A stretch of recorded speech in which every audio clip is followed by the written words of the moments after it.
In at number 10, we have the Argentavis. But what makes this creature such a powerful one on the island? And it's mainly considering its damage to size ratio and also the fact that it can fly around the map for insane distances considering its stamina and also its weight, because it can carry a lot as well. It is very useful and it can be used for a lot of things in Ark, obviously mainly metal gathering and other things like that, but they do definitely rack up a fight in the air and you can kill a handful of things, sometimes even Rexes if you have a good high level RG. And it wouldn't put me past me if you could maybe even do some bosses with RGs if they were actually allowed into boss arenas. They are actually just really great creatures, and with that regen buff that they have once they eat a dead corpse, they are somewhat OP in some aspects of combat, and I really do admire them for all of that. And obviously, again, their resource gathering, obviously they don't gather resources, but they transport resources. I should say their resource transportation is one of the best in the game and has to be admired, especially considering the saddle level not being that late on in the game and the tame being one of the easiest flyer tames in the game, requiring no real steps, unlike the Rhinogatha. It's just simply you knock it out, maybe you trap it, and then boom, you have yourself an Argentavis, and it is really just that simple. Right, next up we have the Ther, but again, what makes the Ther such a great creature for its powerfulness? And it mainly does come down to its bleed ability, which it really does warrant in all of the best ways, especially considering it is an incredibly mobile tame, capable of climbing vertical surfaces and any kind of wall really.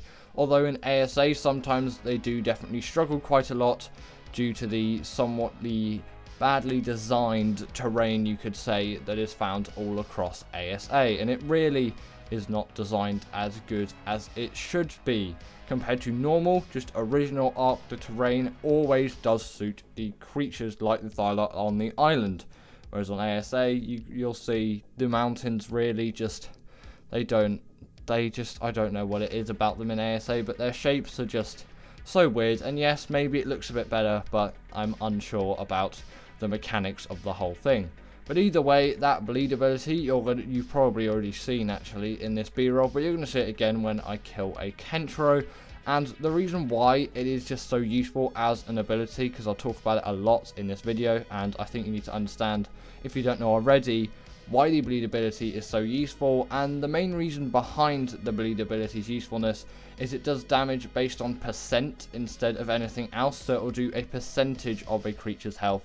So no matter the health of the creature, it will always deal that same percentage of damage, which you can probably tell is really OP. And you don't even need to be attacking that creature for the damage to occur after a certain point, as once that bleed has been inflicted, there's like 30 seconds I think, or 10 seconds or 15, one of those, where that bleed will still just be carried out, and across that timer, that is when that percentage of health will be dealt in terms of damage. And then obviously your bite is gonna do a lot of stuff as well to finish it off, but that bleed ability really does just make every kill so much easier, and now you understand it, you'll get why it is just so OP. Right, next up we have the Carno, and the reason why I put this as a more powerful creature is it tends to have more health than the Ther, and you know, it does also have that bleed ability as well, so I do think it is definitely worthy of this spot. Although the creature after it is kind of it goes hand in hand with this creature. It's not the Allo, by the way. It is a very similar sized creature. It doesn't have the bleed ability, but it has some other abilities, which is why I put it a bit higher on the list. And the Carno is actually one of my favorite tames, but I'm taking bias out of the equation here, really, because I'm not going to chuck this thing in at number 1 being the most powerful creature on the island, as we're not really going on how easy it is to tame or all of that. We're just going, well, what is the most powerful? And obviously this is not the most powerful creature on the island. You can do a fair handful of bosses with it, yes, and they'll work quite well. Maybe not the dragon, but stay away from the dragon with any kind of carnivores. I don't advise any kind of carnivores for the dragon boss fight. But for the Megalosaurus and the Broodmother, even on Alpha, you can probably get by with some Carnos if you have some really high level ones. And considering their level of when their saddle was unlocked, they are a really great tame for the kind of mid stages of any Ark player's game, as you can really get all that progress done, or the early progress of having a carnivore with this creature. Again, they have the bleed ability, so it's a nice introduction to that.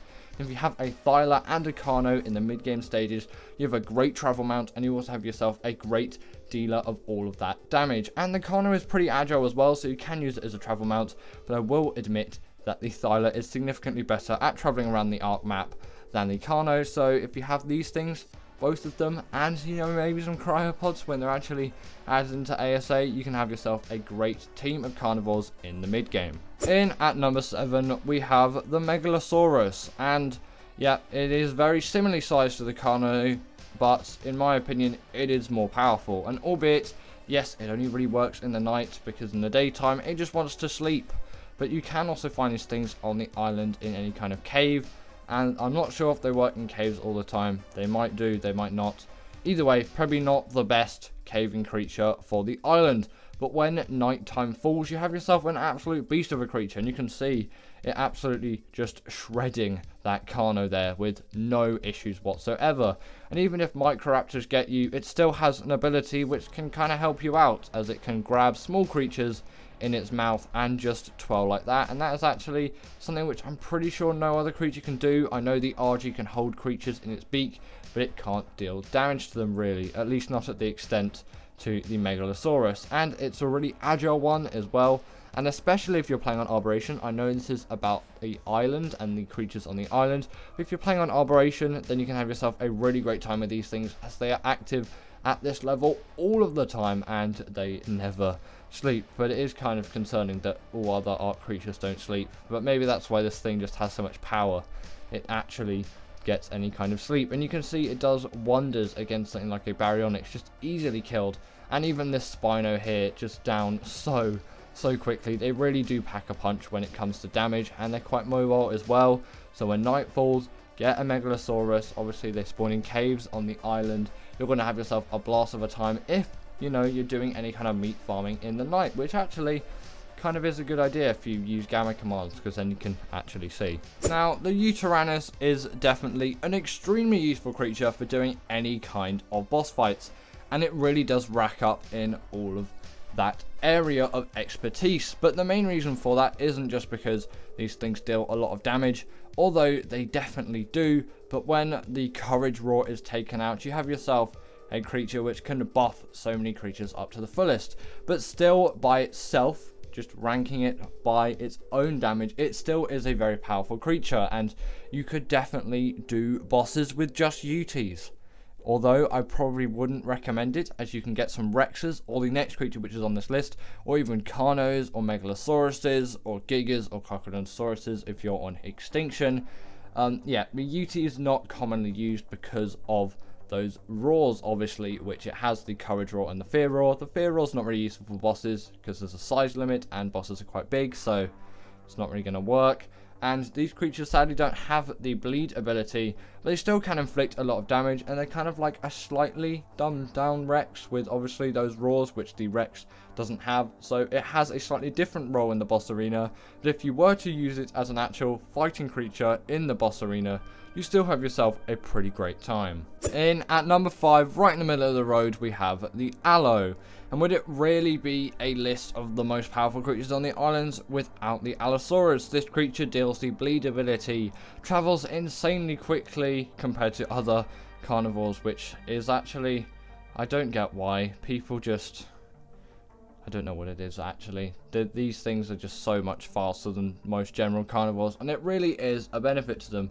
Sadly, for some reason, I've just never really enjoyed an Allo as a creature, but you know, I still have to put this creature on the list, as I do admit it is a very powerful one and extremely useful, and actually a pretty good shout for boss creatures, especially considering the pack buff which they have as well, which none of the creatures on this list so far have had. I'm pretty sure, yeah, definitely not actually when looking at the list which I've just gone through. Yes, these have the pack buff, which basically means they can just buff themselves even more when there is 3 or more, and the alpha of the pack will be determined by what creature is the highest level. And if you don't have UTs or Daedons in the boss fight, or if you're just going out hunting these things, maybe try your best to ride the pack alpha, and as your creatures kill more things, sometimes the alpha will change and you may have to switch mounts. As always, just remember to have saddles on all of your creatures for boss fights. I know it's a little bit off topic, but saddles aren't just the thing which allows you to ride creatures, they also give armor to your tames so they don't take as much damage back from other dinosaurs, and that is extremely useful in bosses. And the higher level saddle you can get, like going up Ramshackle, Journeyman, all of that, all the way up to Ascendant. I know my order was pretty rubbish there. Not fully confident on the order of everything. I can't remember it off the top of my head. But as you go up, you'll see the armor increases, and that just means they have even more damage reduction, and that is why saddles are so useful. So always remember to put saddles on your creatures. But yes, the Allo is actually one of the most powerful creatures on the island, and it really does deserve this spot in my opinion. Also, I kind of wanted 11 creatures on this list, but I'm just going to whack 2 in right here. The Rex is obviously what the B-roll is of, but I'm going to put the Spino here as well, as the Spino is incredibly mobile, and although its health isn't quite as good as the Rex, its damage is slightly higher, so they kind of go hand in hand in terms of powerfulness, and the Spino is significantly more mobile. But the Rex is obviously the more popular creature, again, for that better health stat, and also the Rex just being a more favourable dinosaur overall. If people see the Rex, they will just think of power, and when people start Ark, if they've never played Ark before, they'll probably try and get a Rex, as that is a creature which they know really does pack a punch. And really, is it a dinosaur game without a T-Rex? They are like pretty much the most popular dinosaur out there. If you ask people for a dinosaur, they'll probably say Triceratops, T-Rex, maybe Stegosaurus, and some others. But the T-Rex is bound to come up on that list, and that is obviously why it's more popular.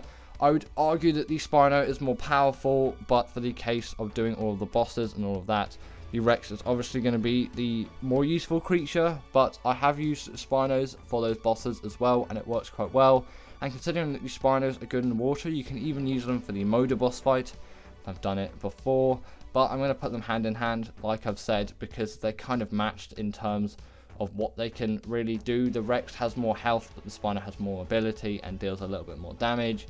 In some cases, obviously, not all cases, sometimes the Rex will just deal more damage than the Spino, and also the Spino has the hydration buff, but still, I'm going to put them both in at the number 4 slot. In at number 3, we have the Giga, and it's kind of crazy to think that the Giga does spawn on the island, as you always think of it as spawning on Extinction, but actually it's very rare on that map as well, and you can quite obviously think of it spawning on Ragnarok. But then when I actually think about it, Tiny Tim, 2016, the Giganotosaurus released on the island, absolutely insane. This creature was capable of so much then, and people didn't really care about its rage meter, as it was just seen as a very cool ability, although it does warrant its powerfulness, which is why it's not in the number 2 spot. And there is a different, newer creature which has sort of replaced the Giga in recent times, although not fully, and the Giga is still extremely useful for its job, and it doesn't have that rage meter, but partly because that isn't really needed in new Ark, considering that now, like every single day at this point, there's just a new creature announced that's just bigger, better, more powerful, insane abilities. And that's really what I felt like with Gen 2 actually. Just all of those creatures are insanely powerful and insanely OP. Yes, you could say you're not really going to take the Maywing into a boss fight, but still, it's an insanely incredible travel mount, which you really don't get out of some maps at all, really. Valguera is an example there. We didn't really get any great travel mounts out of it. Yes, the Deinonychus exists, but it's not the best travel mount out there. We had better options still at that time. In at number 2, we have the Argentavis, and this is essentially just now the Giga replacement, one of the newest creatures to Ark, obviously the Rhinogatha being newer and also spawning on the island, so this being the second newest Ark Tame. It is essentially the Giga, but just on some sort of steroids, without the rage meter and some improved mobility, of course. As yes, these things do look pretty weird when they walk, but they actually do move with a very decent pace, and also with their taming method being somewhat more interesting. I know it doesn't make them more powerful.